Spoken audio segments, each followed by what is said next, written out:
ایک اور سبجیکٹ جس کی آج کل بہت چرچا ہے، وہ بھی 100 سال پرانا قانون ہے، وہ ہے وقف کو لے کر. اور وقف بورڈ کے قانون میں جو امینڈمنٹ کیے جا رہے ہیں، یہ آؤٹ ڈیٹڈ سوچ کی وجہ سے ان کو ایکسیپٹ نہیں کیا جا رہا. دیکھیے، ایک تو یہ سوال کہ 100 سال پرانا قانون ہے، یہ سوال غلط ہے.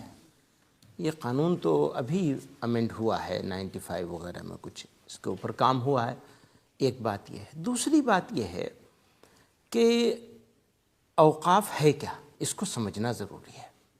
ہمارے بھارت میں خاص طور سے لوگوں کا ایک مزاج ہے، سب مذہب والوں کا، کہ وہ دان کرتے ہیں غریبوں کے لیے. تو کچھ لوگوں نے کچھ چیزیں دان کری ہیں، اور وہ دان کی ہوئی چیزوں کے مینجمنٹ کے لیے ایک سسٹم کی ضرورت محسوس ہوئی انگریزوں کے زمانے میں، اور انہوں نے ایک ایکٹ بنایا. پھر 53 میں 54 میں امینڈمنٹ ہوا یا بنایا گیا نئے سرے سے، اور پھر 95 میں ہوا، پھر 2013 میں بھی اس میں کچھ ہوا ہے. یہ ضرورت کے حساب سے اس کو چیزوں کو موڈیفائی کیا گیا.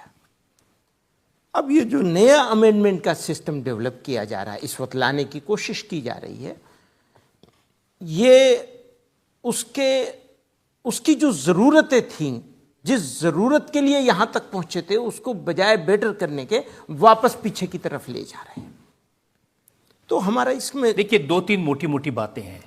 وقف کے پاس پورے دیش میں 9 لاکھ ایکڑ زمین ہے، اور یہ زمین تیسرے نمبر پر ریلوے اور ڈیفنس کے بعد میں سب سے زیادہ زمین صرف 2 اسٹیٹ کا، تامل ناڈو اور تلنگانہ یا آندھرا، 2 اسٹیٹ میں اس سے کم 1 لاکھ ایکڑ زیادہ زمین صرف 2-3 ہندو انڈاؤمنٹس کے پاس موجود ہیں. باقی انڈیا کی بات ہی ابھی نہیں کر رہا ہوں میں.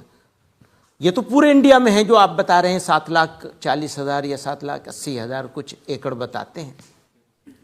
پھر اس میں ایک پرابلم یہ ہوئی ہے کہ لوگوں نے قبضے کر لیے ہیں، ناجائز قبضے کر لیے ہیں. اس میں ڈفرینٹ گورنمنٹ کے ڈپارٹمنٹس بھی شامل ہیں، اور پرائیویٹ بھی ہیں، اور مسلمان بھی ہیں.